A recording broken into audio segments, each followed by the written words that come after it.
Man of Steel is a 2013 superhero film based on the DC Comics character Superman.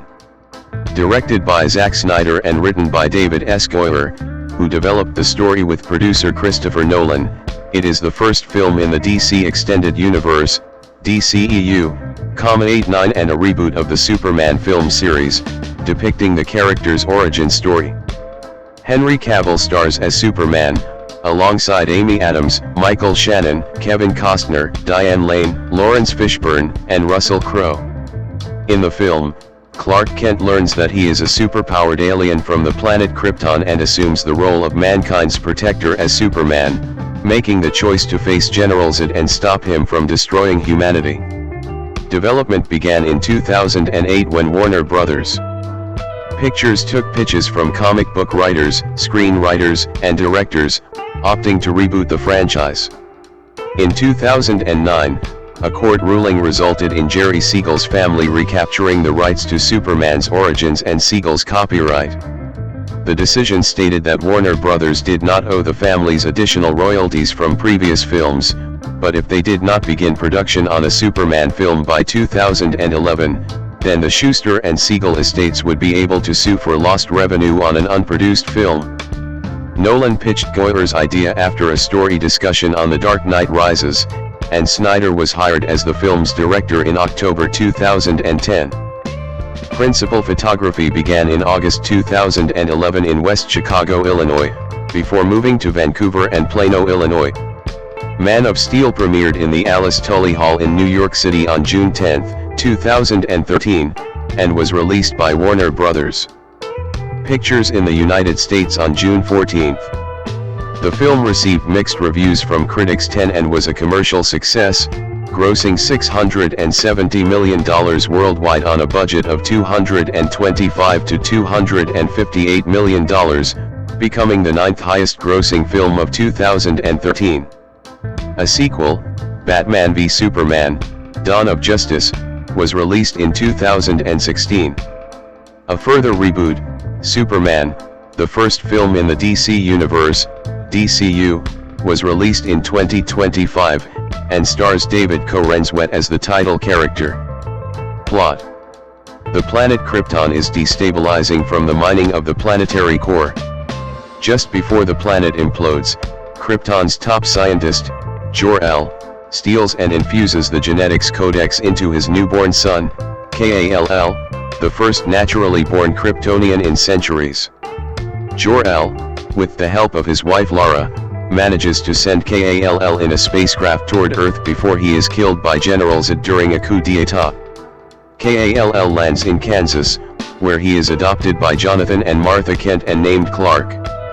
As he grows older, due to his Kryptonian physiology and Earth's yellow sun, he develops superhuman powers that Jonathan urges him to keep hidden, even refusing Clark's help years later during a tornado storm in which he dies. Burdened with guilt over Jonathan's death, Clark travels the globe hiding under various aliases seeking a purpose in life. Daily Planet reporter Lois Lane receives an assignment to investigate the discovery of a Kryptonian scout ship in the Arctic. Clark enters the ship disguised as a worker and learns from its artificial intelligence modeled after his father Jor-El about his origins, and that Clark was sent to Earth to help guide its people. While following Clark, Lois inadvertently triggers the ship's security system. Clark uses his powers to rescue her from its defenses. He wears a uniform provided by the ship's AI and begins testing his abilities. Unable to convince Supervisor Perry White to publish an article on the incident, Lois tracks down Clark in Smallville, with the intent of exposing him. However, Lois drops the story upon hearing of Jonathan Kent's sacrifice, keeping Clark's identity safe while fueling Perry's suspicions. Zod and his crew escape the Phantom Zone, where they were imprisoned for treason for their actions against Krypton. They travel to Earth to turn it into a new Krypton, possessing several xenoforming devices salvaged from Kryptonian outposts. Following Clark and Lois' capture, Zod's science officer, Jaxur, extracts some of Clark's genes so as to create new Kryptonians who will build a society based on Zod's ideals of genetic purity. using the Jor-Lai to take over the ship. Clark and Lois flee and warn the US military of Zod's plan, resulting in a confrontation between Clark and Zod's troops. Zod deploys his most powerful xenoforming device, the World Engine, which severely damages Metropolis and risks humanity's extinction. Clark, now dubbed as Superman, destroys the xenoforming platform while the military launches an attack on the Black Zero, sending Zod's troops back to the Phantom Zone. With the ship destroyed and Krypton's only hope of revival gone, Zod vows to destroy Earth and its inhabitants out of revenge. The two Kryptonians engage in a lengthy battle across Metropolis, which concludes when Superman is forced to kill Zod as he attacks a family trapped in a train station. Sometime later, Superman persuades the government to let him act independently, under the condition he does not turn against humanity. To gain covert access to dangerous situations, he takes a job under his civilian identity, Clark Kent, as a reporter for the Daily Planet. Cast. Further information, list of DC Extended Universe cast members and characters of the DC Extended Universe. Left to right, director Zack Snyder with actors Henry Cavill and Russell Crowe, at the world premiere of Man of Steel in Sydney, Australia, 2013. Henry Cavill as Kall/Clark Kent. A Kryptonian with superhuman powers and abilities, sent by his parents to Earth as an infant to escape the destruction of his home world, Krypton, and raised under the mental guidance of farmers in Smallville, Kansas, until he is inspired by the holographic message from his late father to become Earth's greatest protector. Cavill is the first non-American actor to play the character. 11/12 He was previously cast in Superman, Flyby, which was ultimately shelved. 13 and was considered for the role in the 2006 film Superman Returns, but lost to Brandon Routh. 14/15 Cavill stated, "There's a very real story behind the Superman character." He explained that everyone's goal has been to explore the difficulties his character faces as a result of having multiple identities, including his birth name, Kall, and his alter ego, Clark Kent. Cavill also stated that he's alone and there's no one like him, referring to Superman's vulnerabilities. "That must be incredibly scary and lonely, not to know who you are or what you are, and trying to find out what makes sense. Where's your baseline? What do you draw from? Where do you draw a limit with the power you have? In itself, that's an incredible weakness." 16. In an interview with Total Film magazine, Cavill stated he had been consuming nearly 5,000 calories a day, training for over 2 hours daily and plowing protein to pack on the muscle mass. 17 Tyler Hoechlin, who would later play the character in the Arrowverse and Superman and Lois, Matthew Good, Armie Hammer, Jamie Dornan, Joe Manganiello and Colin O'Donoghue were also considered for the role. Manganiello was subsequently cast as Deathstroke in Justice League. 18/19/2021 Manganiello was Snyder's second choice behind Cavill. 22 Cavill cited his inspiration for his portrayal for Superman was by 4 comics: The Death of Superman, The Return of Superman, Superman, Red Sun and Superman/Batman, The Search for Kryptonite, as he wanted his interpretation be from the source material. 23/24/25 Cooper Timberline was cast as the 9-year-old Clark Kent, and Dylan Sprayberry was cast as the 13-year-old Clark Kent. 26. Amy Adams as Lois Lane. 27/28. A reporter for the Daily Planet newspaper and the love interest of Clark Kent. Adams was selected from a list of actresses that included Kristen Stewart, Zoe Saldana, Olivia Wilde, and Mila Kunis. 29/30/31/32 There was a big, giant search for Lois, Snyder said. "For us, it was a big thing and obviously a really important role. We did a lot of auditioning, but we had this meeting with Amy Adams and after that I just felt she was perfect for it." 33. Adams auditioned for the role 3 times, once for the unproduced Superman, Flyby, and the second time for Superman Returns before landing the current role. 34 Adams was confirmed to play Lois Lane in March 2011. While announcing the role, Snyder said in a statement, we are excited to announce the casting of Amy Adams, one of the most versatile and respected actresses in films today. Amy has the talent to capture all of the qualities we love about Lois: smart, tough, funny, warm, ambitious and, of course, beautiful.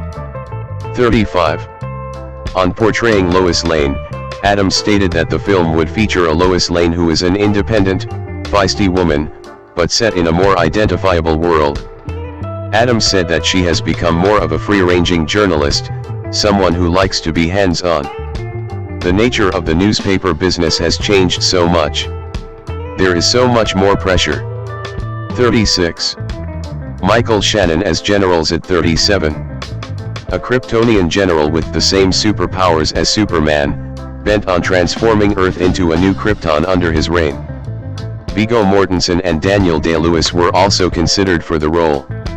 38-39 Snyder stated, "Zod is not only one of Superman's most formidable enemies, but one of the most significant because he has insights into Superman that others don't." Michael is a powerful actor who can project both the intelligence and the malice of the character, making him perfect for the role. 37. When Goyer was asked about why Zod was chosen as the villain, he stated, "The way, Christopher Nolan and I have always approached movies as well as you never say, hey, which villain would be cool for this movie? You start with the story first. What kind of story? What kind of theme do you want to tell?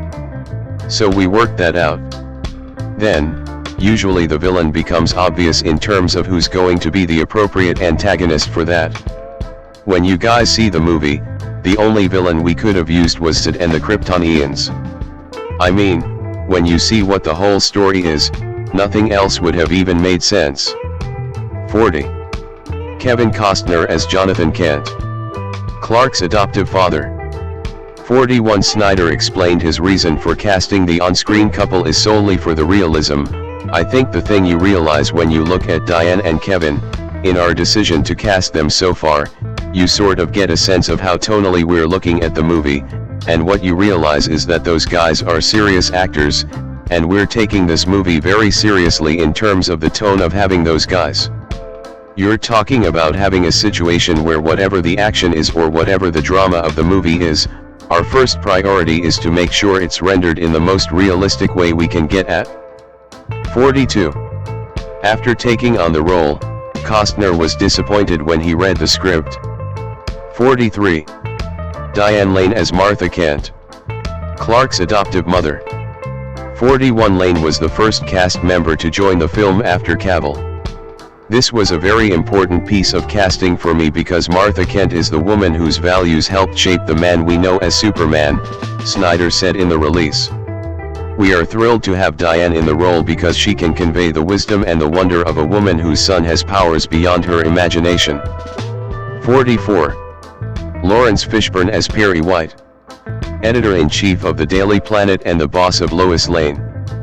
Fishburne is the first African American to play Perry White in a live-action film. 45 Fishburne remarked of his role, "My inspiration really is the late Ed Bradley, who was a CBS correspondent on 60 Minutes for many years. The legendary Ed Bradley was a friend, a mentor, and a role model for me, particularly because he worked in journalism, and he was the kind of guy who walked with kings, but he had the common touch. And so he was my inspiration for Perry." 46. Antje Traue as Feyre, General Zod's sub-commander and a commander of the Kryptonian military, who is completely devoted and loyal to Zod. Gal Gadot was offered the role but declined because she was pregnant at that time. This allowed her to be later cast as Wonder Woman in the film's sequel. 47 Alice Eve, Diane Kruger, and Rosamund Pike were also considered for the role. 48-49 About the role of Feyre, Traue said in an interview, "What I liked about her was that as a woman, we have certain doubts and we think too much sometimes about ourselves and all these things, they're not there for Feyre. She's a bred warrior. So to really focus on that aspect, that fear is a chemical reaction and that it was bred out of her and she doesn't have it. It's liberating when you actually think about it. That you're just a one-track mind, There's no filter, there's no double meaning. She gets orders and she answers those orders without a question. 50. Islet Zura as Lara Lorvan. Kall's biological mother and loyal wife to Jor-El. Julia Ormond had previously been announced as cast, but dropped out. 51. Connie Nielsen was in negotiations for the role before Zura was cast. Nielsen was subsequently cast as Queen Hippolyta in Wonder Woman. 52. Christopher Meloni as Col. Nathan Hardy. 53-54. A United States Air Force officer, call sign Guardian, assigned to the United States Northern Command. Russell Crowe as Jor-El. A Kryptonian scientist who is Kall's biological father. Sean Penn and Clive Owen were also considered for the role. 55. Crowe incorporates how his own fatherhood informed his reading of the script to portray Jor-El, stating that, "It was one of those things where that's how it was connecting me. That's the question that Jor-El faces, that's the situation that he's in." 56. Crowe also comments on his preparation for the film, stating that, "When I signed on, well, 1. I didn't realize that I would be wearing spandex cause you know that's Superman's costume. I didn't realize that I'd have to fit into it as well," Crowe said. "But, I also didn't realize the type of organizer that Zack Snyder is, cause this was really old school prep. This is sort of David Lean level preparation, and I really appreciated him. And I was on the movie for 3.5 or 4 months before I even got in front of the camera." 57.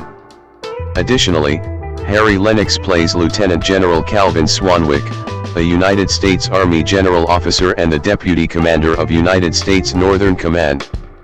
53-58. Christina Wren plays Capt.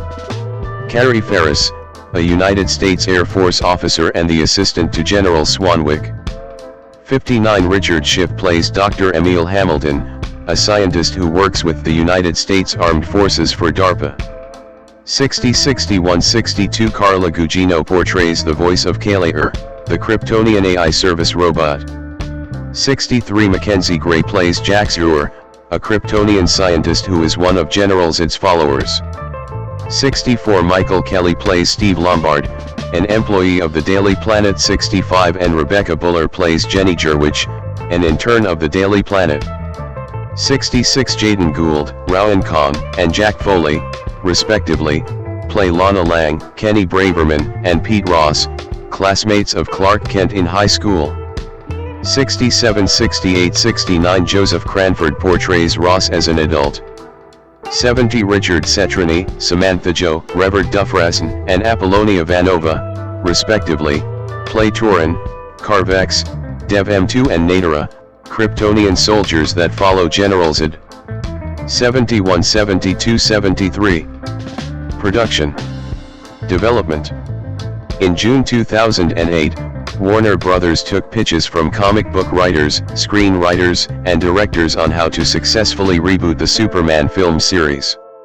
74 comic book writers Grant Morrison, Mark Waid, Jeff Johns, and Brad Meltzer were among those who pitched their ideas for a reboot. "I told them, it's not that bad. Just treat Superman Returns as the Ang Lee Hulk," Morrison said. Waid said, "The Incredible Hulk has proven the audience will forgive you and let you redo the franchise." 75. Morrison's idea was similar to his work on All-Star Superman, while Waid's was akin to Superman, Birthright. 75. Mark Miller, teaming with director Matthew Vaughn, also planned an epic 8-hour Superman trilogy, each installment released a year apart, similar to The Lord of the Rings. 76-77. Miller compared it to the Godfather trilogy, in which it would chronicle the entire life of Superman, from the early days of Krypton, where little Kal witnesses his father's tireless struggle to save the planet, to the finale where Superman loses his powers as the sun starts to go supernova. 78. According to Miller, Vaughn suggested his Stardust actor Charlie Cox as a Golden Age-inspired Superman when he was a bit more of a regular person. 79. Vaughn would later say his pitch for a trilogy film would have been to a similar tone to Richard Donner's 1978 film, and would have included villains such as Sid, Brainiac, and Lex Luthor. 80. In August 2008, Warner Bros. Suggested that the planned sequel to Superman Returns, subtitled Man of Steel by director Bryan Singer, would now be a reboot of the film series. Studio executive Jeff Robinot planned to have the film released either by 2010 or 2011, explaining that Superman Returns didn't quite work as a film in the way that we wanted it to. It didn't position the character the way he needed to be positioned. Had Superman worked in 2006, we would have had a movie for Christmas of this year or 2009. Now the plan is just to reintroduce Superman without regard to a Batman and Superman movie at all. 81. Paul Levitz stated in an interview that Batman holds the key to the Superman reboot. He elaborated, "Everyone is waiting for Christopher Nolan to sign on for another Batman. Once that happens, the release date for Superman and all other future projects will follow." 82. In February 2009, McG, who previously planned to direct Superman, Flyby, expressed interest in returning to the Superman franchise. 82-83 August 2009 saw a court ruling in which Jerry Siegel's family recaptured 50% of the rights to Superman's origins and Siegel's share of the copyright in Action Comics #1. 84 In addition, a judge ruled that Warner Bros. Did not owe the families additional royalties from previous films. However, if they did not begin production on a Superman film by 2011, then the Siegel estate would have been able to sue for lost revenue on an unproduced film. 85. He basically told me, "I have this thought about how you would approach Superman. I immediately got it, loved it, and thought, that is a way of approaching the story I've never seen before that makes it incredibly exciting." I wanted to get Emma Thomas and I involved in shepherding the project right away and getting it to the studio and getting it going in an exciting way. Christopher Nolan, recalling the moment when Goyer presented the idea of a modernized Superman. 86-87. During story discussions for The Dark Knight Rises in 2008, David S. Goyer told Nolan his idea regarding how to present Superman in a modern context. 86 Impressed with Goyer's concept, Nolan pitched the idea to the studio 86 who hired Nolan to produce and Goyer to write based on the financial and critical success of The Dark Knight. 88-81 Nolan admired Singer's work on Superman Returns for its connection to Richard Donner's version, stating that a lot of people have approached Superman in a lot of different ways. "I only know the way that has worked for us, that's what I know how to do," emphasizing the idea that Batman exists in a world where he is the only superhero and a similar approach to Superman would assure the integrity needed for the new film.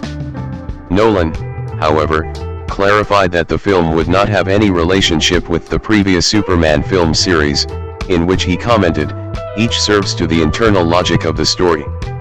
They have nothing to do with each other." 89. Guillermo del Toro, with whom Goyer worked on Blade 2, turned down the director's position on the reboot because of his commitment on a film adaptation of At the Mountains of Madness 90 while Robert Zemeckis was also approached.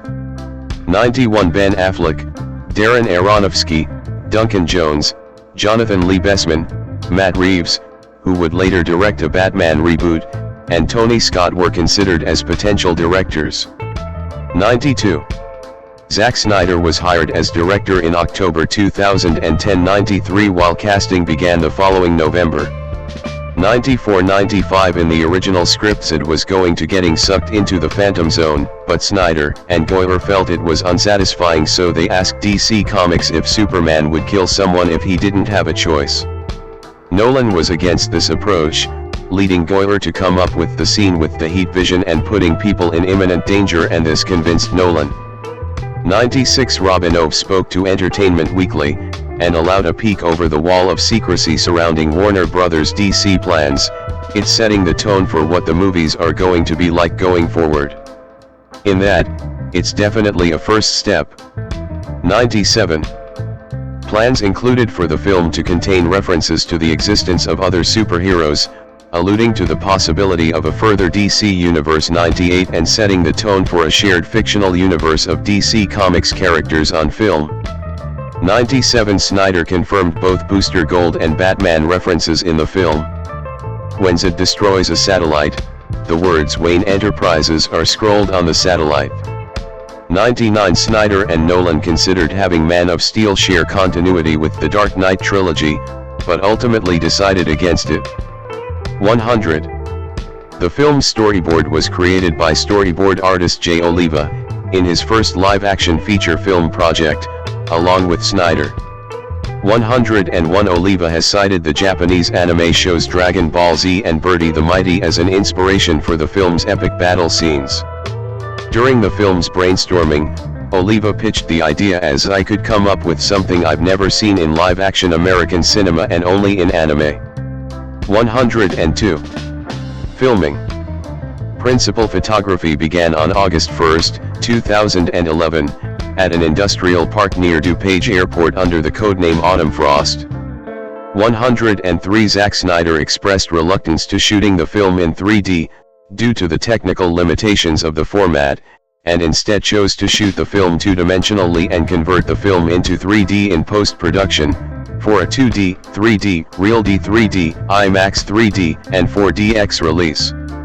104 Snyder also chose to shoot the film on film instead of digitally, because he felt it would make the film a big movie experience.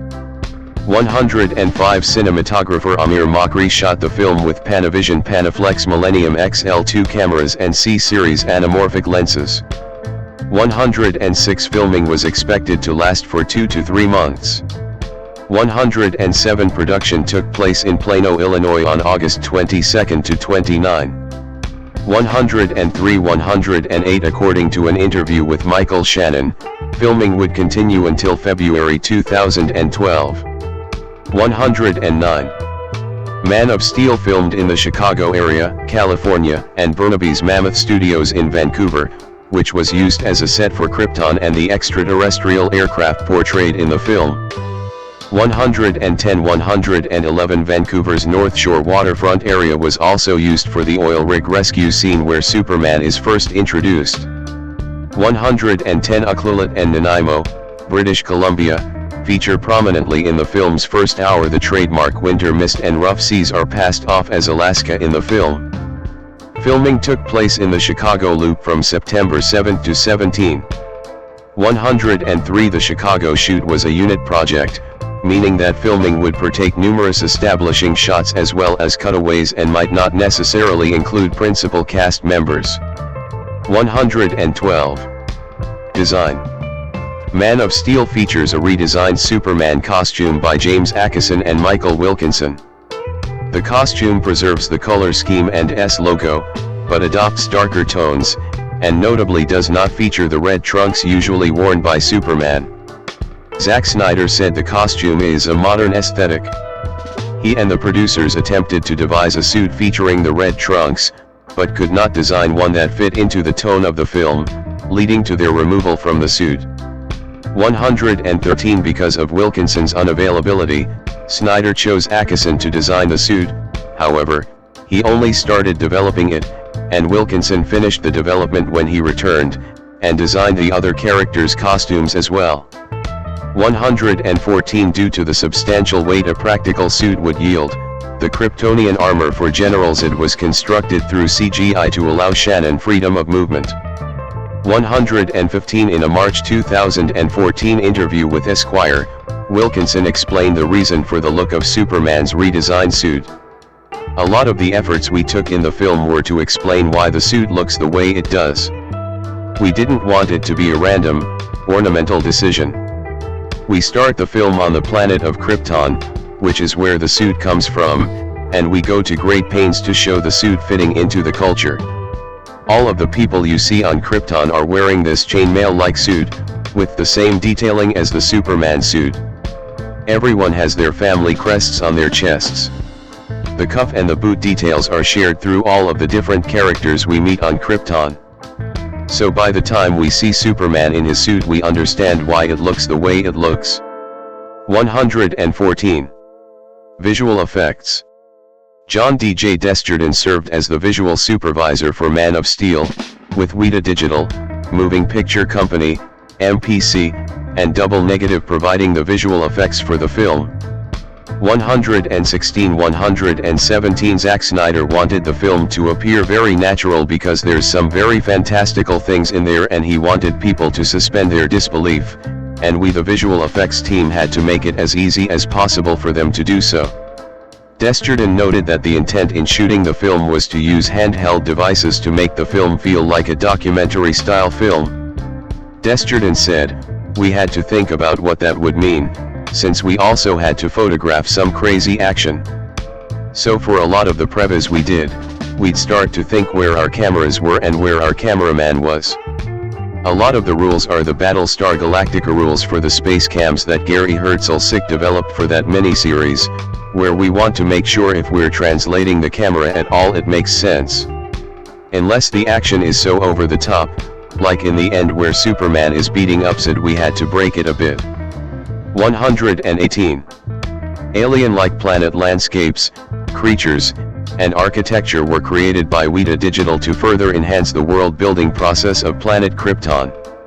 For the first act of the film taking place on the planet Krypton, Weta Digital placed alien-like planet environments, creatures, and the principal means of display a technology the filmmakers called liquid geometry. Weta Digital visual effects supervisor Dan Lemon explained that it's a bunch of silver beads that are suspended through a magnetic field, and the machine is able to control that magnetic field so that the collection of beads behave almost like three-dimensional pixels, and they can create a surface that floats in the air and describes whatever the thing is you're supposed to be seeing. The beads of the display, which up close would appear to be pyramids with a slight bevel, were designed to create a surface of the object to depict inside a console-like figure. 118.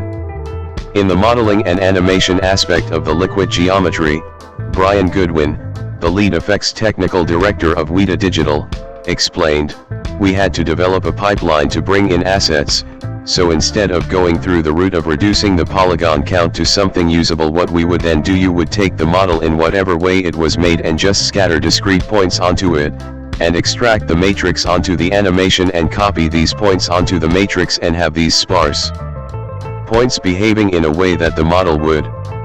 118. After the animation, artists duplicated the beads onto the animated geometry for a pre-simulated lighting version to get approval on how the object would read. Sims were then run on all the targets, which would be discrete beads floating around on top of the surface, which would have its own set of parameters, in which Goodwin further explained, the bead size or the turbulence that would crawl along the surface constantly updating the orientation was based on the normal provided by the surface. That was then saved to disk and we would use that sim as the final target for the simulation. After the simulation process, Weta Digital ran every bead through a temporal filter to remove jitter to control the noise. Lighting solutions directly worked on the set. Weta used RenderMan to take advantage of improved ray tracing and instancing objects. 118. The sequences where Superman uses close combat fight scenes with the other Kryptonians proved to be a major challenge for the filmmakers and the visual effects crew. 118 Desjardins explained, "When we do these fights and these hyper-real things, we don't want to do the traditional, okay, I'm a cameraman, I'm shooting a clean plate, I'm going to pan over here to follow the action that's not really there yet but we'll put the action in later. Because that's us animating the characters to the camera. So we would do that animation with the characters grappling, punching, or flying away, and we would take the real guys up until the point until they were supposed to do that and we'd cut. Then we'd put an environment camera there and take the environment. And then a camera for reference of the actors and get each moment. So then we had a set of high-res stills for the environment and the characters. Then, in post, we take the DG doubles and animate them according to the speeds we want them to move in our digital environment. 118. MPC handled the visual effects for the Smallville encounter sequence. Before providing the visual effects, the shots were previsualized for the fight choreography. After the previsualizations, live-action portions of the scene would be filmed in small pieces. If say Superman was being punched and would land 50 meters away, we would shoot our start position and end position, and then bridge that gap with the CGI takeovers, says Guillaume Roch-Aron, the MPC visual effects supervisor. A camera rig would then obtain keyframes of the choreographed actor. Desjardins said it's a 6-still camera rig that's built on a pipe rig so that you can run it in at the end of a setup and get stills of keyframes of a performance or an expression, and then we could use those high-res stills to project onto the CGI double and get really accurate transition lighting and color right from the set. 118. On set, a camera rig was used to capture the environment of the sequence. Dubbed EnviroCam, the visual effects crew would mount a Canon EOS 5D and a motorized nodal head, allowing the crew to capture the environment at a 360-degree angle with 55K resolution for every shot. The process would take approximately 2 to 4 minutes. The set capture resulted in lighting and textures that could be reprojected onto geometry. 118 full-screen digital doubles were a major component for the fighting sequences. Digital armor was also added, along with the energy-based Kryptonian helmets. Cyberscan and FACS were conducted with the actors, and polarized and non-polarized reference photos were taken. Superman's cape and costume were scanned in high detail. The cape in particular became a direct extension of Superman's actions. 118. For the sequences involving the xenoforming of the city metropolis, Double Negative handled the visual effects for the sequence. To construct a metropolis that seemed convincing and realistic, Double Negative used Esri's city engine to help procedurally deliver the city. According to Ged Wright, a Double Negative visual effects supervisor, it was a much more sci-fi based role, so we took what they had done and extended it a great deal. The work we were doing was based around the downtowns for New York City, LA, and Chicago, and that gave us the building volumes for heights. We'd skin those volumes with kit parts, but most of it then had to fall down. So we had to rig it for destruction and use it for other aspects of the work as well. 118. For the destruction of the buildings, the studio rewrote its own asset system to focus towards its dynamic events. The bullet physics software was a heavily impacted component for the use of the destruction.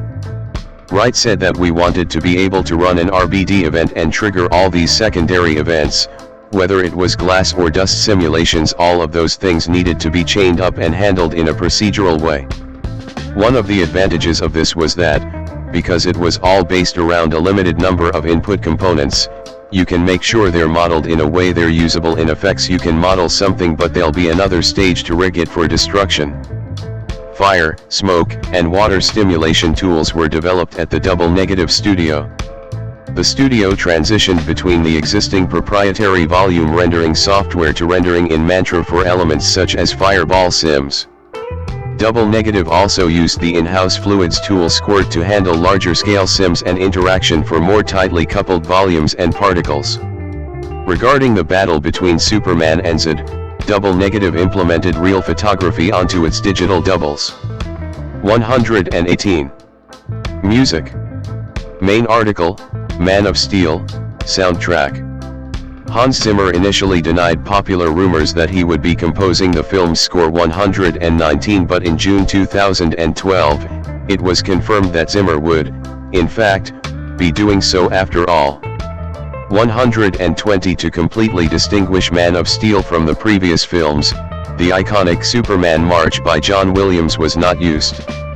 121. Hans Zimmer's soundtrack for Man of Steel was released publicly on June 11, 2013. 122. An unofficial rip of the musical score from the third trailer, entitled An Ideal of Hope, confirmed to be a cut-down version of the track What Are You Going to Do When You Are Not Saving the World, was released on April 19. 123. In late April, the official track listing of the 2 CD deluxe edition was revealed. 124. Themes. Many reviewers interpreted Man of Steel as a religious allegory, especially since Warner Brothers set up a website that contains a 9-page pamphlet entitled Jesus, the Original Superhero.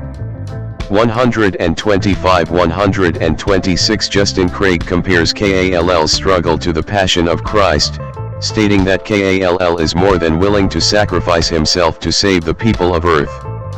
Originally reluctant to reveal his identity and powers to the world, Superman decides to turn himself over to Zod to save humanity from annihilation. 127. Craig also states that there is an allegory to the Trinity within Man of Steel. Jor-El returns to Kall on Earth as a ghost, guiding his budding superhero son on his journey to salvation. Before Jor-El sends his son off to Earth baby Moses style, he tells his wife that, like Jesus, he'll be a god to them. 127. Paul Asay of the Washington Post writes that Superman floats in space with his arms splayed out as if nailed to an invisible cross, a fact that Craig also mentioned in his assessment of the film. 128. 127. The protagonist of the film is also 33 years old and seeks counsel at a church. 129. Writing for the Huffington Post, Colin Leota compared Zod to Adolf Hitler, citing, he feels his vision for a pure Krypton, i.e. a society like the one Hitler envisioned with his eugenics program, is the only answer for survival. 130. The sequence where a young Clark's powers overwhelm him in grade school, leading to him shutting himself in a closet, has led many to speculate that DC Extended Universe Superman is either autistic or meant to represent the struggles of autism. 131. 132. Marketing. Warner Bros. And DC Comics won the rights to the domain name monofsteel.com, in use by a member of the public, for use for the film's official website. 133. On November 20, 2012, for the release of The Dark Knight Rises DVD and Blu-ray, Warner Bros. Launched a countdown on the film's website where fans could share the countdown on websites like Facebook or Twitter to unlock an exclusive reward. On December 3, 2012, the exclusive reward was revealed to be an official Man of Steel teaser poster. 134. The poster, which depicts Superman being arrested, generated a positive response and much speculation about the film's story. 135. On December 10, 2012, a website appeared at dsrwproject.com that provided audio signals to be decoded by viewers. It was discovered to be related to the film due to the copyright on the website. 136. By December 11, 2012, the decoded message led readers to another website with a countdown that led to the public release of the trailer. 137. 138. In anticipation of the film, Mattel unveiled a toy line which includes Movie Masters action figures. In addition, LEGO released 3 Man of Steel sets, inspired by scenes from the film. Ruby's Costume Co. also released a new line of Man of Steel inspired costumes and accessories for both kids and adults. 139. The film has reportedly earned over $160 million from promotional tie-ins. 140. Viral marketing campaigns for the film began when the official website was replaced by deep space radio waves. The message was decoded to reveal a voice that said, "You are not alone." The official site continued to be updated with new static files that slowly revealed the symbol for the film's villain, General Zod. Shortly after, the website was replaced with a message from Zod, who requested that Earth must return Kall to his custody and told Kall to surrender within 24 hours or the world would suffer the consequences. 141. A viral site called IWillFindHim.com was released that showed a countdown to the third trailer for the film. 142. Warner Bros. Enlisted Christian-based marketing firm Grace Hill Media to help spread the Christian themes of the film to the religious demographics. Special trailers were created outlining the religious tones, due to Hollywood studios frequently marketing movies to specific religious and cultural groups. Warner Bros. Previously marketed films such as The Blind Side, The Notebook, The Book of Eli and the Harry Potter series to faith-based groups. 129. 143. Warner Bros. Also asked Professor Craig Detweiler of Pepperdine University to create a Superman-centric sermon outline for pastors titled Jesus, the Original Superhero. 129. Regarding this, Paul Asay of the Washington Post wrote that the religious themes keep coming: free will, sacrifice, God-given purpose. Man of Steel isn't just a movie. It's a Bible study in a cape. The messages are so strong that its marketers been sick explicitly pushing the film to Christian audiences. 128. Release. Man of Steel held a red carpet premiere at the Lincoln Center's Alice Tully Hall in New York City on June 10, 2013. 144, which featured the attendance of the principal cast members. 145. The film received a wide release on June 14, 2013. 146. 147. The film was originally slated for release in December 2012, but it was pushed to the June 14, 2013, date to avoid competition with Warner Brothers' other film The Hobbit: An Unexpected Journey, which was released on December 14, 2012. 148. It was released as a single-disc DVD, feature film only, on 2-disc DVD with bonus features, and respective Blu-ray and Blu-ray 3D combo packs on November 12, 2013. 149. And in the United Kingdom on December 2, 2013.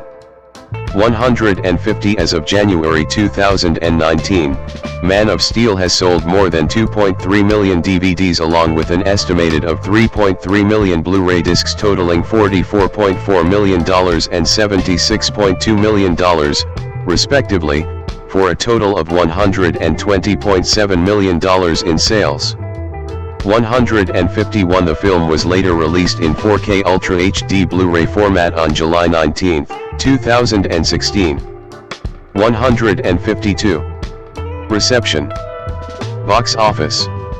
Man of Steel grossed $291 million in the United States and Canada, and $379.1 million in other territories, for a worldwide total of $670.10 million, making it the highest-grossing solo Superman film of all time and the second highest when adjusting for inflation.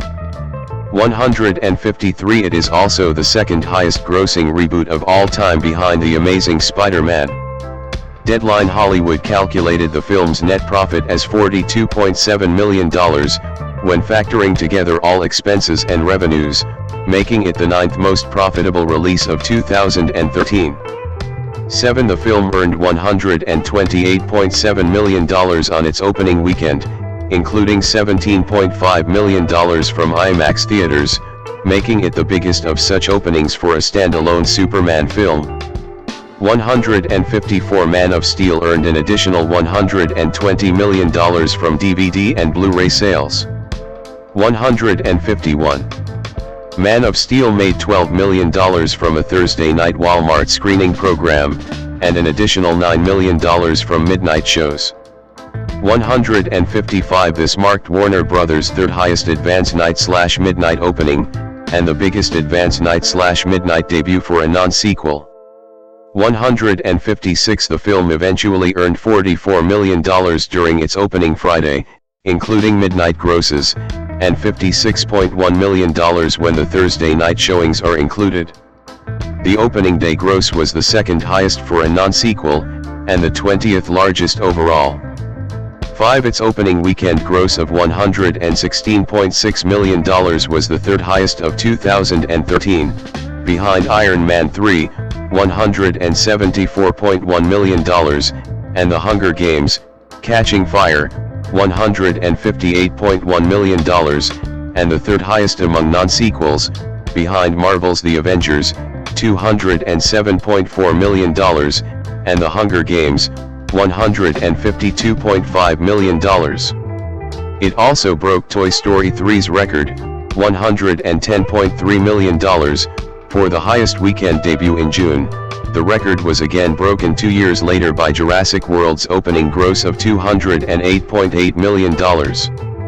157. 158. However, on its second weekend, Man of Steel's box office fell almost 65%, 68% if the Thursday night gross is included, putting it in third place, behind Monsters University and World War Z. Box Office Mojo called it an abnormally large drop, close to the second weekend decline for Green Lantern. 159. Man of Steel earned $73.3 million on its opening weekend from 24 countries, which includes $4.2 million from 79 IMAX theaters, setting a June opening weekend record for IMAX. 154. The film set an opening day record in the Philippines with $1.66 million. 154. In the United Kingdom, Ireland, and Malta, the film earned $5.6 million on its opening day and £11.2 million, $17.47 million, on its opening weekend. 161. Its biggest opener outside the United States was in China, with $25.9 million in 4 days, Thursday to Sunday. 162. In total earnings, its three largest countries after North America are China, $63.4 million, the United Kingdom, Ireland, and Malta, $46.2 million, and Australia, $22.3 million. 163. Critical response. On review aggregator Rotten Tomatoes, the film has an approval rating of 57% based on 340 reviews and an average rating of 6.2/10. The site's consensus reads, Man of Steel's exhilarating action and spectacle can't fully overcome its detours into generic blockbuster territory. 164. On Metacritic, the film received a weighted score of 55 out of 100 based on 47 critics, indicating mixed or average reviews. 165 audience polls in North America from CinemaScore for the film tallied an average grade of an A on an A+ to F scale, with those under the age of 18 and older than 50 giving it an A. 160. Richard Roper of the Chicago Sun-Times said that Man of Steel covered no new ground with regard to Superman films, and instead, we're plunged back into a mostly underwhelming film, with underdeveloped characters and supercharged fight scenes that drag on and offer nothing new in the way of special effects creativity. 166. The Boston Globe's Ty Burr wrote, "What's missing from the Superman saga is a sense of lightness, of pop joy." 167. The Washington Post's Ann Hornaday stated that with Hans Zimmer's turgid, overproduced score, the film is an exceptionally unpleasant viewing experience. 168. For the Denver Post's Lisa Kennedy, the chief problem with Man of Steel is the rhythm and balance in the storytelling and directing, which resulted in a film that swings between destructive overstatement and flat-footed homilies. 169. Kofi Outlaw, editor-in-chief at Screen Rant, gave Man of Steel a 4 out of 5-star review, stating that Man of Steel has more than earned its keep, and deserves to be the iconic Superman movie for a whole new generation. 170. He would go on to name Man of Steel the best superhero movie of 2013. 171. Jim Vejvoda of IGN gave Man of Steel a 9 out of 10 while praising the action sequences and the performances of Kevin Costner, Russell Crowe, and Michael Shannon. 172. The performance of Antje Traue as Superman's adversary Feyre Ull, particularly in the Smallville battle scenes, has also been lauded. 173. 174. Peter Travers of Rolling Stone gave it 3 stars out of 4, saying, "Caught in the slipstream between action and angst, Man of Steel is a bumpy ride for sure. But there's no way to stay blind to its wonders." 175. Todd McCarthy of The Hollywood Reporter said rebooting the franchise was unnecessary, but that the film was confident enough and Snyder's attention to detail careful enough that audiences could overlook another reboot. 176. Pop Matters journalist J.C. Masick III wrote, "The path of this flawed savior isn't quite the one that we have been led to expect, and many fans will love that and many fans will decry its comic book divergent choices. On the other hand, barring Lois Lane's own knowledge of the dual nature of Clark and Superman, thus depriving one of fiction's greatest reveals, the hero we see in the final moments of Man of Steel is nothing if not the character Jerry Siegel and Joe Shuster created, with just a bit more in the imperfections column." 177. Steve Purcell of the Tampa Bay Times stated that, Man of Steel is more than just Avengers-sized escapism, it's an artistic introduction to a movie superhero we only thought we knew. 178. Time magazine's Richard Corliss said, "The movie finds its true, lofty footing not when it displays Kall's extraordinary powers, but when it dramatizes Clark Kent's roiling humanity. The super part of Man of Steel is just okay, but the man part is super." 179. In a review on Roger Ebert's website, Matt Zoller Seitz awarded the film 3 out of 4 stars, calling it an astonishing movie and praising the conflict between Clark and Zod. But he criticized the film for not having more personal and intimate moments between Clark and Lois. 180. In 2014, Empire ranked Man of Steel the 286th greatest film ever made on their list of the 301 greatest movies of all time as voted by the magazine's readers. 181. Speaking to Fox Business Channel, Gray Drake, senior editor of Rotten Tomatoes, expressed dismay over the critical reception, stating, "As much as I love and respect our critics at Rotten Tomatoes, I've got to say I am shocked. Listen, the movie's not perfect but I just cannot fathom it. It was a good movie, you guys." 182. Reaction to the film among comics creators was mixed. 183. Those who enjoyed it include Jeff Parker, Heidi MacDonald, Ethan Van Sciver, Christos Gage, and former Superman writer Dan Jurgens. Among its detractors were Joe Keatinga, Sean McKeever, Gabriel Hardman, and Mark Waid. MacDonald praised the film's action, drama, and leads Henry Cavill and Amy Adams. Van Sciver singled out Cavill in particular for praise. Gage called it the best Superman film since 1980's Superman 2. Hardman said that he liked a lot of the mechanics but did not connect with the characters, which robbed the story of tension.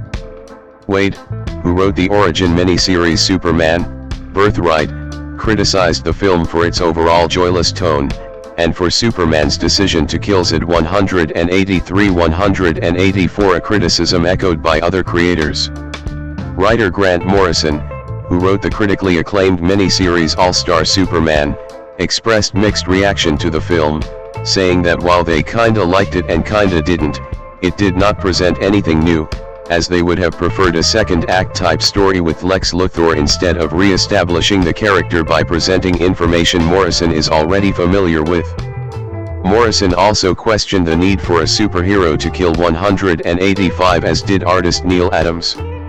Adams suggested that other alternatives were open to Superman when Zod threatened innocent people with his heat vision, such as covering his eyes.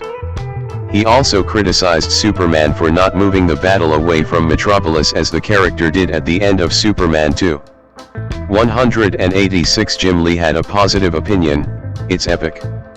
It's got a lot of heart, but one of the things that was kind of missing from the last Superman movie I think was the action, and this movie has it in spades. I mean, it is a visual thrill ride. It is amazing. You get to see all the powers of Superman, and in all its glory, and I think people are going to be blown away." Henry William Dalglish Cavill, /KVL/Cavill, born May 5, 1983, is a British actor. He gained wide recognition for portraying Superman in the DC Extended Universe, 2013 to 2023, beginning with the film Man of Steel, 2013, and reprising the role in Batman v Superman, Dawn of Justice, 2016, and Justice League, 2017, in addition to a cameo appearance in Black Adam, 2022, and in The Flash, 2023. Cavill made his television debut in 2002 with a role on the Inspector Lynley Mysteries. He then played Charles Brandon in the Showtime series The Tudors, 2007 to 2010, which earned him critical acclaim. He has since starred as Geralt of Rivia in Netflix's The Witcher, 2019 to 2023. Cavill began his film career in 2001 with a role in Laguna and later starred as Theseus in Immortals, 2011, as Napoleon Solo in The Man from UNCLE. 2015, as Sherlock Holmes in the Enola Holmes film series, 2020, present, and as Gus March Phillips in the Ministry of Ungentlemanly Warfare, 2024. His other film credits include the action film Night Hunter, 2018, and the spy films Mission Impossible, Fallout, 2018, and Argylle, 2024. Early life. Cavill was born on May 5, 1983, the fourth of 5 boys, in a Catholic family in St. Helier, Jersey, in the Channel Islands. His Jersey-born mother, Marianne Dalgliash, is of Scottish, English and Irish heritage and worked as a secretary in a bank. His father, Colin Cavill, was born in Chester, England, and is a former stockbroker. 3 He was educated at St. Michael's Preparatory School in St. Saviour, Jersey, before attending Stowe School in Stowe, Buckinghamshire. 4. At Stowe, Cavill was active in both sport and drama. He portrayed a member of the T-Birds in a 1999 school production of Grease and took the lead role in a performance of Dog's Hamlet, which was made by his own Grafton House as their submission for an intra-school drama festival. 5-6 He played field hockey for the first 11 and rugby for the third 15. 7. In 2000, while playing rugby, 16-year-old Cavill met actor Russell Crowe, who was shooting on location at Stowe for the film Proof of Life. 8 The actor shared some acting tips and later sent a package to Cavill. The two actors later worked together on Man of Steel. 9-10. Career. 2001 to 2010, Career Beginnings and The Tudors. Cavill began his film career with a role in Laguna, 2001, and Kevin Reynolds' adaptation of The Count of Monte Cristo, 2002. He continued with appearances in BBC's The Inspector Lynley Mysteries, 2002, the television film Goodbye, Mr. Chips, 2002, and the television series Midsomer Murders, 2003. In 2003, he had a supporting role in I Capture the Castle, followed by Hellraiser, Hellworld, 2005, Red Riding Hood, 2006, and Tristan and Isolde, 2006. He had a minor role in Matthew Vaughn's adaptation of Stardust, 2007. 11. Cavill attending the premiere of Whatever Works at the 2009 Tribeca Film Festival. From 2007 to 2010, Cavill had a leading role in Showtime's television series The Tudors, as Charles Brandon, 1st Duke of Suffolk. The series was commercially well received and it went on to be nominated for a Golden Globe in 2007 and won an Emmy in 2008. Cavill gave the show credit for bolstering his career. "It's done the most for me to date. Now that there's an audience somewhere in America that's aware of who I am, I have more sellability, because of The Tudors." 12. Entertainment Weekly named him the most dashing Duke and praised his work on The Tudors for displaying charm, depth, and a killer bod. 13. Cavill had been set to play Superman in McG's 2004 film, Superman, Flyby. McG pulled out of the project and direction was taken over by director Bryan Singer, who recast Brandon Routh as the lead in Superman Returns. 14-15 Cavill was also the cause of a write-in effort from fans to see him cast as Cedric Diggory in Harry Potter and the Goblet of Fire, 2005. 16 The role eventually went to Robert Pattinson. Stephenie Meyer, the author of the Twilight series, was outspoken in favor of Cavill playing the character of Edward Cullen in the Twilight film 17, calling him her perfect Edward. 18 However, by the time production of the film began, Cavill was too old to play the character 18-19 and again the role went to Pattinson. Despite reports that he was a contender for Batman in Batman Begins, Cavill confirmed that he never auditioned for, nor was offered, the role. 14-20. In 2005, Cavill was a final choice for the role of James Bond in Casino Royale. 20 The producers and director Martin Campbell were torn between him and Daniel Craig. Reportedly Campbell supported Cavill but the producers preferred an older Bond, and Craig ultimately landed the role. 14-21. While appearing in The Tudors, Cavill starred in director Joel Schumacher's horror film, Blood Creek, 2008, and had a supporting role in Woody Allen's comedy film Whatever Works, 2009. 22 He went on to play the lead role of Theseus in Tarsem Singh's mythological film, Immortals, released 11 November 2011. 23, and starred, alongside Bruce Willis, in The Cold Light of Day released in 2012. 24. 2011 to 2023, Superman and mainstream success. Cavill and Zack Snyder at the 2013 Man of Steel movie premiere in Sydney. On January 30, 2011, it was announced that Cavill had been cast in the role of Clark Kent/Superman in director Zack Snyder's Man of Steel. 25 Snyder called Cavill the perfect choice to don the cape and S-shield. 26-27. Entertainment media applauded Henry Cavill on his road to success. 28-29 On being chosen for the role, Cavill commented, "In the pantheon of superheroes, Superman is the most recognized and revered character of all time, and I am honored to be a part of his return to the big screen." 30. Cavill reprised the role of Superman in Batman v Superman, Dawn of Justice, a 2016 sequel which featured a crossover with Batman 31 and Wonder Woman.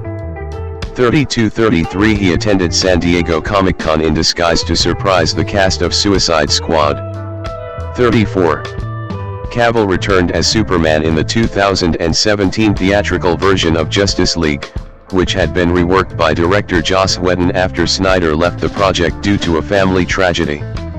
35 He appeared again in Zack Snyder's Justice League, which premiered on HBO Max in March 2021 after an intense fan campaign to see the Snyder Cut.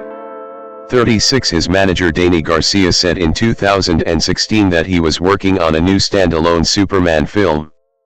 37 Directors Matthew Vaughn 38 and Christopher McQuarrie 39 were reportedly interested. Shortly after the release of Justice League, Cavill revealed he was under contract to play Superman in one more film. 40.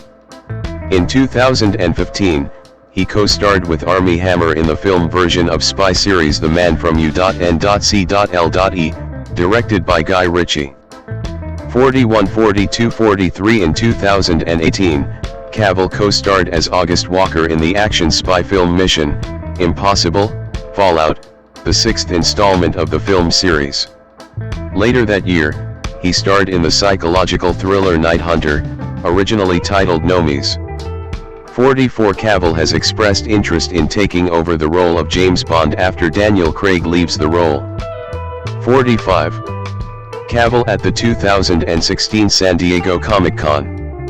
From 2019 to 2023, Cavill portrayed the mutant monster hunter Geralt of Rivia in the hit Netflix fantasy drama The Witcher, an adaptation of the book series of the same name by Polish author Andrzej Sapkowski.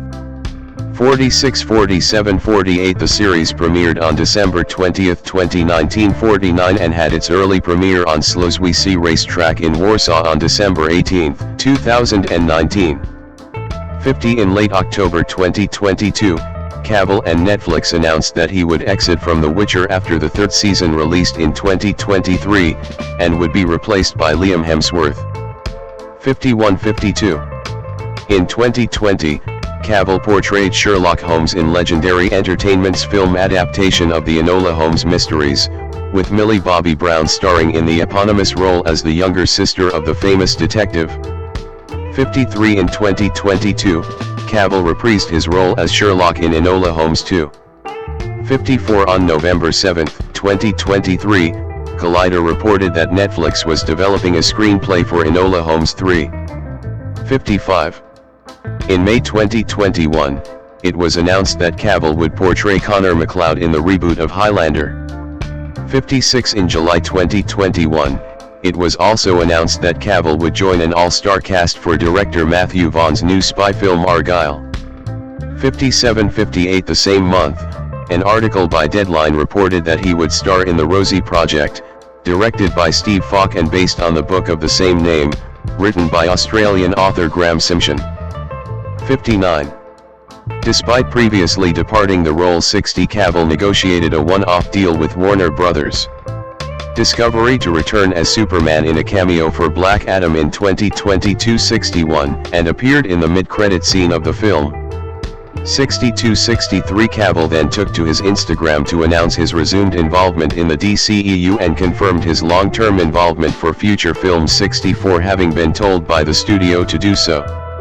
65 Due to a number of circumstances N1 66-67 60 The cameo in Black Adam ultimately became Cavill's final portrayal as Superman. 68 2024, present, post-Superman career. In April 2024, Cavill reunited with director Guy Ritchie on the World War II spy action film The Ministry of Ungentlemanly Warfare, with Jerry Bruckheimer producing. The film is based on a true story by British author Damian Lewis. 69 In July 2024, he made a surprise cameo appearance in the Marvel Cinematic Universe film Deadpool and Wolverine as a variant of Wolverine dubbed Cavill Rhine. 70-71 Cavill is slated to reunite with Ritchie in the director's action thriller film In the Grey. Cavill is set to executive produce and star in projects related to the Warhammer 40,000 universe after Games Workshop finalized their deal with Amazon Studios in December 2024, having nailed down creative guidelines to bring the universe to screens big and small. 72-73 Amazon Studios had earlier acquired global rights to the franchise in December 2022. 74-75 Philanthropy. Cavill has been active in various charitable causes throughout his career. He serves as an ambassador for the Royal Marines charity 76, supporting former Royal Marines and their families through financial assistance, mental health services, and transition aid, and launched the running phase of the Royal Marines 1664 Challenge and took part in the Gibraltar Rock Run 2014. 77-78 He has also supported the Durrell Wildlife Conservation Trust 79 reflecting his commitment to animal welfare, and has participated in fundraising campaigns with Omaze to benefit veteran and conservation causes. 80-81 In addition, he has taken part in charity runs and hospital visits, particularly aimed at supporting military veterans and children. Public image. Cavill has been frequently described in media as a sex symbol, with his charisma and physical presence highlighted as part of his appeal, though he himself resisted the label, stating, "I'll never accept that I'm a sex symbol. That will mean that someone is a bit too fond of himself. People shouldn't see me as a sex symbol. I'm really just Henry." 82. Cavill in 2013. Following his breakout role as Superman in Man of Steel, 2013, entertainment outlets highlighted his physique and his looks, which have also been characterized as embodying classic Hollywood. 83 With fashion outlets noting his tall, muscular build, striking features, and red carpet elegance, describing his tailored suits and polished style as part of his enduring image. 84-85. In 2012, Cavill was listed as one of GQ's 50 best-dressed British men. 86 In December 2013, he was named World's Sexiest Man by British Glamour magazine. 87 The same year, Empire magazine placed him third on their list of the 100 Sexiest Movie Stars 2013. 88. In early 2008, Cavill became the face of the British fragrance Dunhill. 89 He appeared in 2 television commercials for the brand. 1991. Cavill is an avid PC gamer who builds his own hardware and prefers the hobby for relaxation. 92-93-94 In a widely cited incident, he nearly missed the casting call for Superman while playing World of Warcraft. 95 His interest in The Witcher 3, Wild Hunt led to his casting in the Netflix adaptation of the series. 96 He is also a vocal enthusiast of Warhammer 40,000 and Overwatch. 97 These interests have contributed to a public persona associated with nerd culture. 98-99 Personal life. Cavill resides in South Kensington, London. 100, 101, 102. He was engaged to English showjumper Ellen Whittaker from 2011 until 2012. 103, 104. In May 2021. 105. He announced that he was in a relationship with Natalie Viscuso. 106. On April 15, 2024, it was announced that they were expecting their first child. 107. In July 2025, in an interview with British GQ, Cavill revealed they had a daughter. 108. In 2016, Cavill started practicing Brazilian Jiu-Jitsu, having been seen training at Roger Gracie's Academy in London. 109. Cavill supports the Jersey Rugby Club. 110. While living in the United States, Cavill began to watch American football and became a supporter of the National Football League's NFL, Kansas City Chiefs. 111. He has been an avid gamer since childhood. 112, 113. At one point missing a phone call from Zack Snyder telling him he got the role of Superman in Man of Steel, 2013, because he was too busy playing World of Warcraft.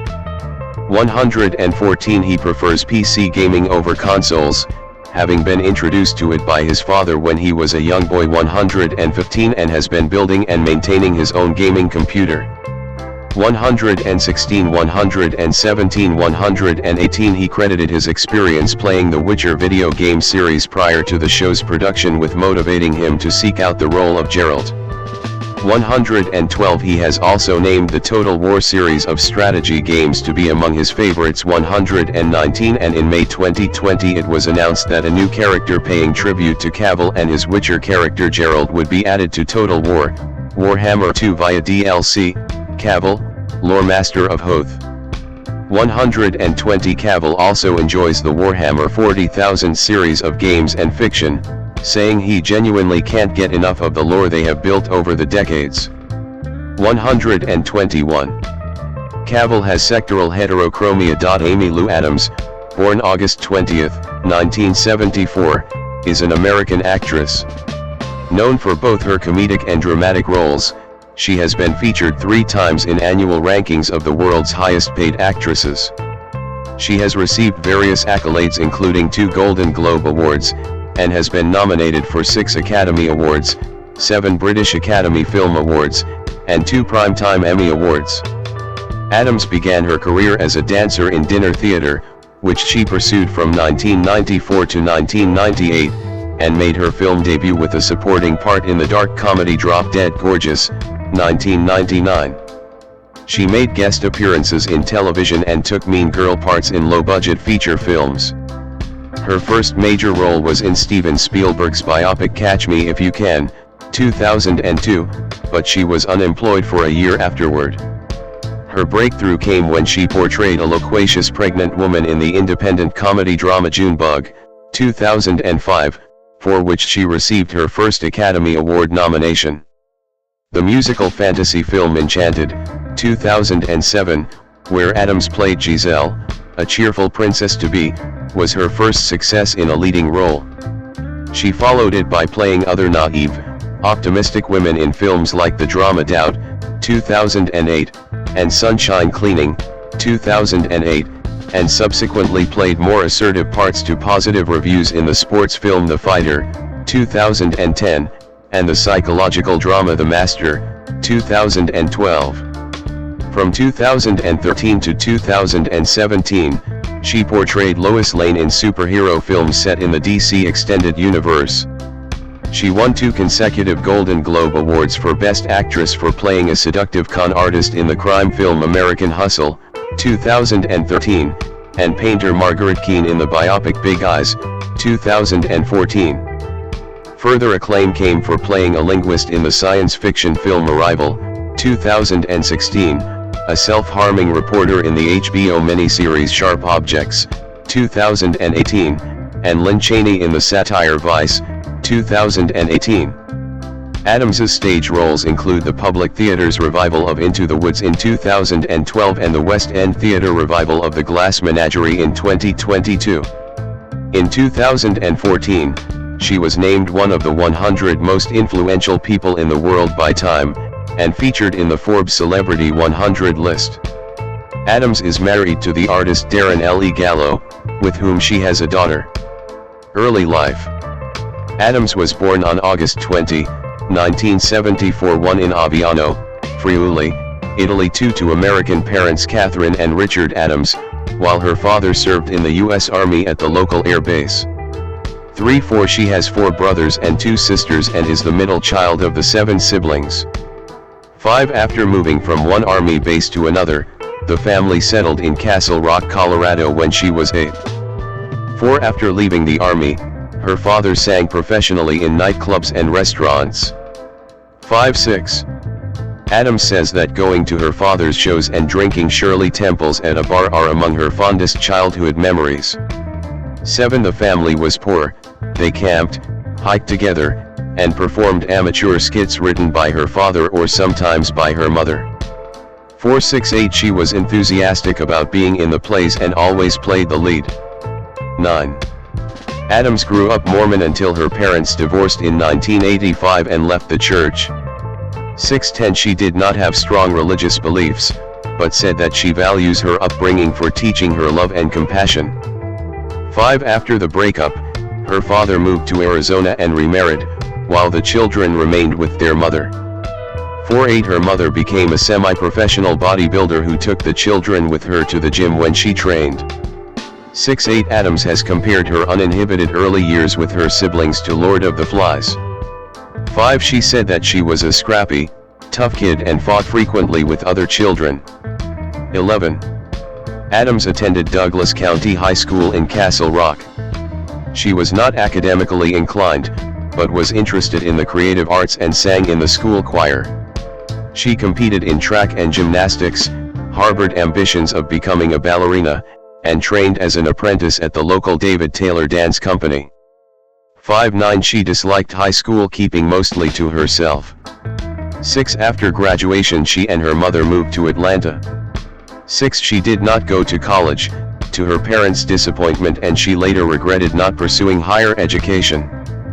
4. 12. At 18, she realized she was not gifted enough to be a professional ballerina, and found musical theater to be more to her taste. 5. One of her first stage roles was in a community theater production of Annie, which she did as a volunteer. 4. Supporting herself, she worked as a greeter at a Gap store 9 and as a waitress at Hooters 613, but left the job when she saved enough money to buy a used car. 14. Career. 1994 to 2004, dinner theater and early screen appearances. Adams began her professional career as a dancer in a 1994 dinner theater production of A Chorus Line in Boulder, Colorado. 4:15-16 The job required her to wait on tables before getting up on stage to perform. She enjoyed singing and dancing, but disliked waitressing and ran into trouble when a fellow dancer, whom she considered a friend, made false accusations about her to the director. 17 Adams said, "I never really knew what the lies were. I only knew I kept getting called in and lectured about my lack of professionalism." 4. She lost the job but went on to perform in dinner theater at Denver's Heritage Square Music Hall and Country Dinner Playhouse. 15 During a performance of Anything Goes at the Country Dinner Playhouse in 1995, she was spotted by Michael Brindisi, the president and artistic director of the Chanhassen, Minnesota-based Chanhassen Dinner Theater, who offered her a job there. 15-18 Adams moved to Chanhassen, where she performed in the theater for the next 3 years. 18 She loved the security and schedule of the job, and has said that she learned tremendously from it. 17-18 Nonetheless, the grueling work took its toll on her. I had a lot of recurring injuries, bursitis in my knees, pulled muscles in my groin, my adductor and abductor. My body was wearing out. 14. During her time at Chanhassen, Adams acted in her first film, a black and white short satire named The Chromium Hook. 18 Soon after, while she was off work nursing a pulled muscle, she attended the locally held auditions for the Hollywood film Drop Dead Gorgeous, 1999, a satire on beauty pageants starring Kirsten Dunst, Ellen Barkin, and Kirstie Alley. 4. Adams was cast in the supporting part of a promiscuous cheerleader. 5. 9. She felt that her character's personality was far removed from her own and worried about how people would perceive her. 19. The production was filmed locally, which enabled Adams to shoot for her role while also performing Brigadoon on stage. 20. Encouragement from Ali prompted Adams to actively pursue a film career, and she moved to Los Angeles in January 1999. 14. 18. She described her initial experience in the city as dark and bleak. 5. And she pined for her life back in Chanhassen. 17. Steven Spielberg sits on a chair with a microphone in his hand. Steven Spielberg gave Adams her first major role in Catch Me If You Can. In Los Angeles, Adams auditioned for whatever parts came her way, but she was mostly given roles of the bitchy girl. 14. 19. 20. Her first assignment came within a week of her relocation in the Fox television series Manchester Prep, a spin-off of the film Cruel Intentions, in the lead role of Catherine Merteuil, played by Sarah Michelle Gellar in the film. 4. After numerous script revisions and 2 production shutdowns, the series was cancelled. 21. Adams later said a controversial scene in which her character encourages a girl to masturbate on a horse was the primary reason for its cancellation. 19. The 3 filmed episodes were re-edited and released later in 2000 as the direct-to-video film Cruel Intentions 2. 4. Despite a negative critical reception, Nathan Rabin of the AV Club wrote that Adams played her alpha bitch role with vicious glee, largely missing from Sarah Michelle Gellar's sterile take on the character. 22-23.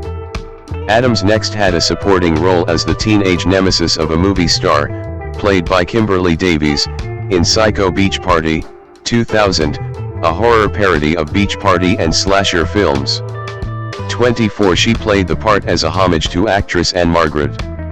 25. From 2000 to 2002, Adams appeared in guest roles in several television series, including That 70s Show, Charmed, Buffy the Vampire Slayer, Smallville, and The West Wing. 26. After brief roles in 3 small-scale features of 2002, The Slaughter Rule, Pumpkin, and Serving Sarah, Adams got her first major role in Steven Spielberg's comedy drama Catch Me If You Can. 13-27. She played Brenda Strong, a nurse with whom Frank Abagnale Jr., played by Leonardo DiCaprio, falls in love. Despite the film's success and praise for her warm presence from Variety critic Todd McCarthy, it failed to boost her career. She was unemployed for a year after its release, leading her to almost quit film acting. 28-29. Spielberg was surprised that she did not break through soon after the film's release. 28. Adams instead enrolled in acting classes, realizing that she had a lot to learn and a lot of self-growth to work through. 428. Her career prospects seemingly improved a year later when she received a lucrative offer to star as a regular in the CBS television drama Dr. Vegas, but she was dropped after a few episodes. 4. In film, she only had a minor role in the Fred Savage starring The Last Run, 2004. 30. 2005 to 2007, breakthrough with Junebug and Enchanted.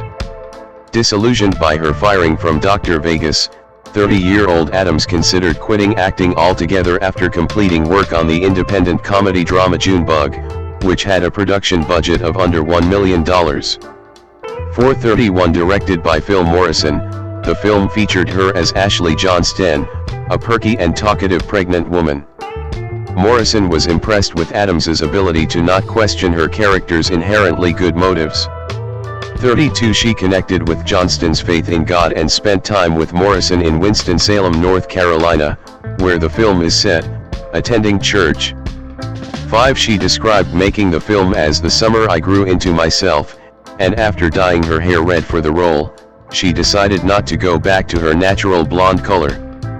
5. Junebug premiered at the 2005 Sundance Film Festival, where Adams won a special jury prize. 15. Tim Roby of the Daily Telegraph labeled the film a small, quiet miracle and wrote that Adams had given one of the most delicately funny and heartbreaking performances it's ever been my pleasure to review.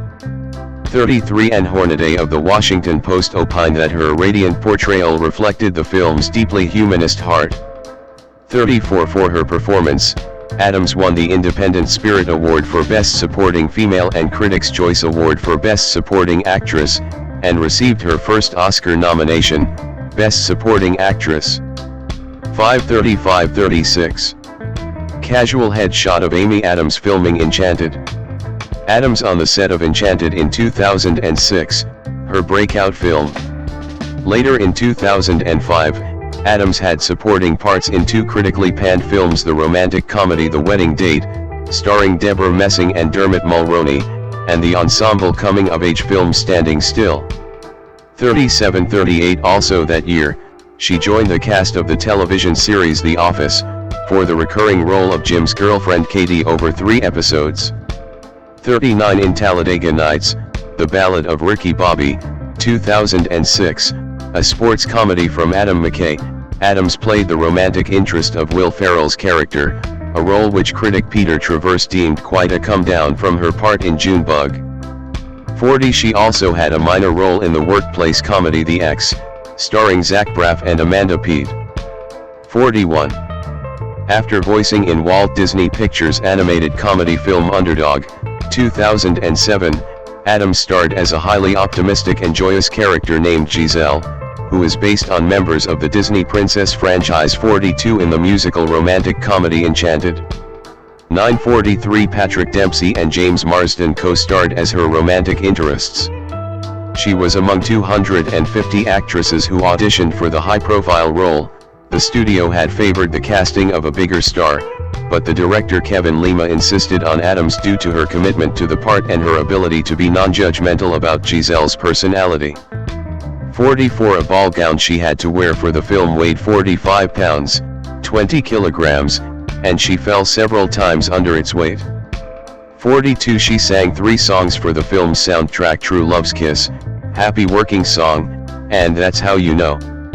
45 The critic Roger Ebert commended Addams for being fresh and winning in a role that absolutely depends on effortless lovability, and Wesley Morris of the Boston Globe credited her for demonstrating a real performer's ingenuity for comic timing and physical eloquence. 46-47 Todd McCarthy considered it to be her breakthrough role and likened her rise to stardom to that of Julie Andrews.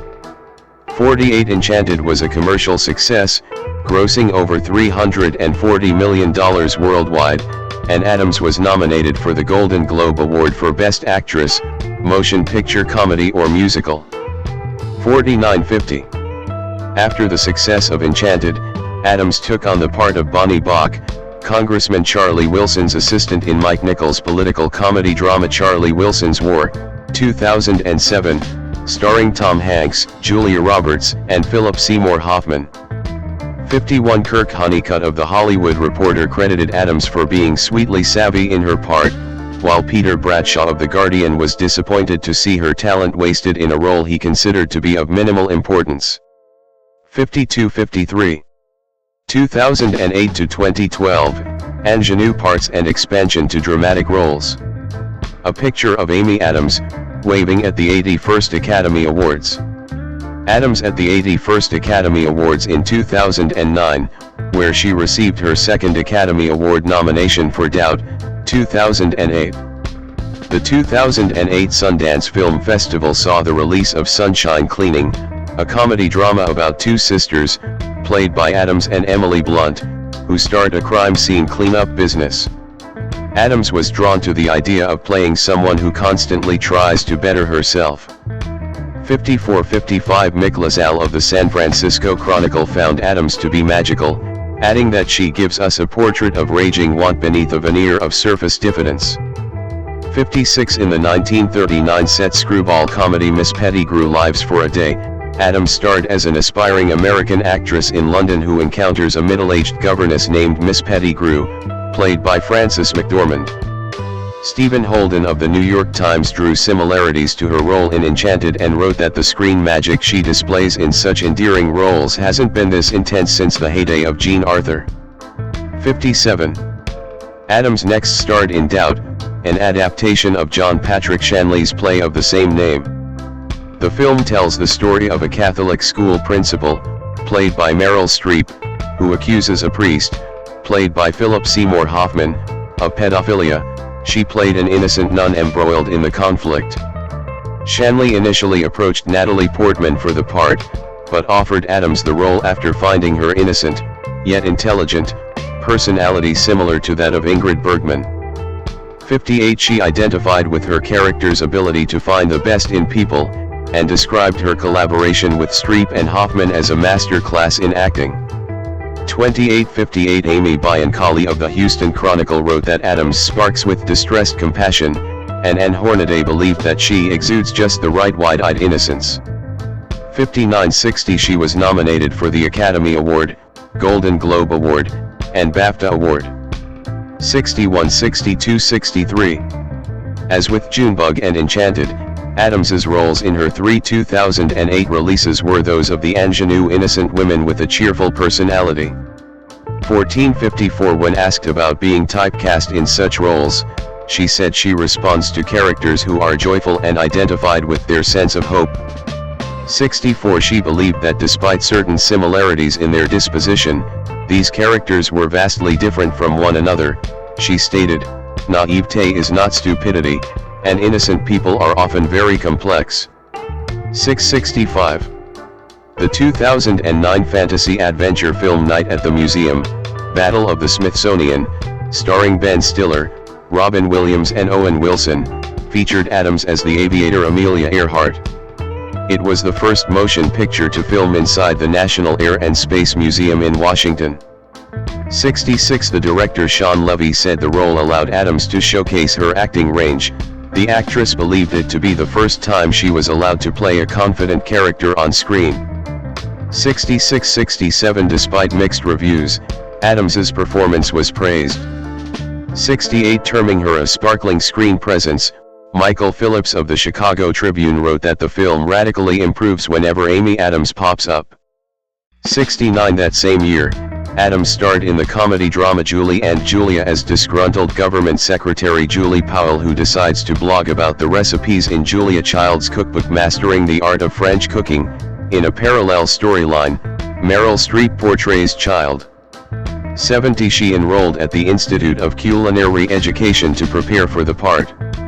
71 Carrie Rickey of the Philadelphia Inquirer thought the film was as delicious as French cuisine and found Adams to be at her most winsome. 72 Both Night at the Museum and Julia were commercial successes, with the former grossing $413 million. 73 Adams began the new decade with a leading role opposite Matthew Good in the romantic comedy Leap Year, 2010, which critic Richard Roper believed was saved from truly awful status by Adams's presence. 74 Her next release of the year, the boxing drama The Fighter, was much better received. Directed by David O. Russell, the film tells the story of boxer half-brothers Mickey Ward and Dickie Eklund, played by Mark Wahlberg and Christian Bale, respectively. Melissa Leo played their mother and Adams played Ward's aggressive barmaid girlfriend named Charlene Fleming. Describing her character as a tough, sexy bitch, Russell cast Adams against type to rid her of her girl-next-door image. 65-75 The role marked a significant departure for her, and she was challenged by Russell's insistence on finding her character's strength in silence. 76 She enrolled in an exotic dance class by trainer Sheila Kelly to find her character's eroticism. 75 Joe Morgenstern of the Wall Street Journal found Adams to be as tough, tender, smart, and funny as she was ethereal and delightful in Enchanted. What an actress, and what range. 77 She received Academy Award, Golden Globe, and BAFTA nominations. She lost the former two to Leo. 78-79-80 She expressed a desire to play more dramatic roles in the future. 81 A close-up shot of a smiling Amy Adams. Adams promoting The Master at the 2012 Toronto International Film Festival. The Disney musical The Muppets, 2011, starring the eponymous puppets, featured Adams and Jason Segel in live-action roles. 82 She sang 7 songs for the film's soundtrack. 83 Lisa Schwartzbaum of Entertainment Weekly noted that the role marked her return to her comedian sweetheart persona. 84 The following year, Adams played the baker's wife in the Public Theatre's revival of Stephen Sondheim's musical Into the Woods, as part of the Shakespeare in the Park Festival at the open-air Delacorte Theatre. It was her New York stage debut and her first theater appearance in 13 years. 85 She agreed to the month-long production to take on a challenge that seemed insurmountable, though she was overwhelmed and intimidated by it. 85-86 She prepared with a private singing coach, but her film schedule enabled her to spend only 4 weeks in rehearsal. 85 Ben Brantley of the New York Times praised Adams's lucidly spoken and sung performance but criticized her for lacking the nervy, dissatisfied restlessness of her part. 87. Adams took another fierce woman part in Paul Thomas Anderson's psychological drama The Master, 2012. 88 She played Peggy Dodd, the ruthless and manipulative wife of a cult leader, played by Philip Seymour Hoffman. It marked her third and final collaboration with Hoffman, whom she deeply admired, before his death 2 years later. 89 The organization depicted in the film was deemed by journalists to be based on Scientology. Adams considered the comparison to be misleading but was glad for the attention it brought to the film. 88-90 Although not a method actor, she believed the intense role had left her on edge in her personal life. 91 Comparing her character to Lady Macbeth, the critic Justin Chang wrote that Adams's pertness has rarely seemed so malevolent, and Donald Clarke of the Irish Times commended her for playing the part with discreet menace. 92-93 John Patterson of The Guardian remarked that a scene in which her character chastises her husband while furiously masturbating him was one of the most significant sequences in the film. 65 Once again, Adams received Academy Award, Golden Globe, and BAFTA nominations for her performance. 94-95-96. Clint Eastwood's sports drama Trouble with the Curve, in which she played the estranged daughter of a baseball scout, Eastwood, was Adams's second film release of 2012. She admired Eastwood's warm and generous personality and was pleased with the collaboration. 65 She prepared for the part by learning to catch, pitch, and swing from a baseball coach. 65 The film received mixed reviews, and Roger Ebert took note of how Adams had made a standard role seem valuable. 97-98 She also played the brief part of a drug addict in On the Road, an ensemble drama based on Jack Kerouac's novel of the same name. 99. 2013-2019, established actress. Amy Adams poses for the camera.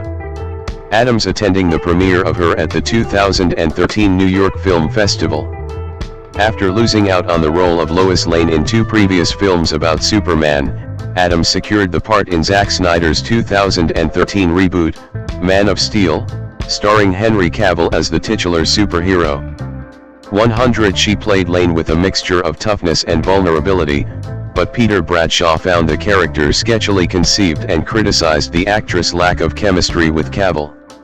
101 The film grossed $670 million to become one of her biggest box office hits. 102 Adams next featured in Her, a drama from writer-director Spike Jonze about a lonely man, Joaquin Phoenix, who falls in love with an artificial intelligence, voiced by Scarlett Johansson. She played his close friend. The actress had unsuccessfully auditioned for Jones' 2009 film Where the Wild Things Are and was cast in Her after Jones looked back at those tapes.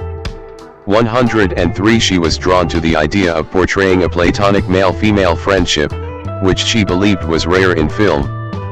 103. Further success came to Adams when she re-teamed with David O. Russell in the black comedy crime film American Hustle, co-starring Christian Bale, Bradley Cooper, and Jennifer Lawrence. Inspired by the 1970s Abscom scandal, the film featured her as a seductive con artist, though she played it so that everything felt justified and it didn't feel like she was just a sexy sociopath. 103-104 She collaborated closely with Bale to build their characters and made off-screen suggestions to Russell, including for a scene in which she is aggressively kissed on the lips by her lover's wife, played by Lawrence. 103-104 The work proved grueling for Adams, who later confirmed reports that Russell had been hard on her and made her cry frequently, She said she feared bringing such a negative experience home to her daughter.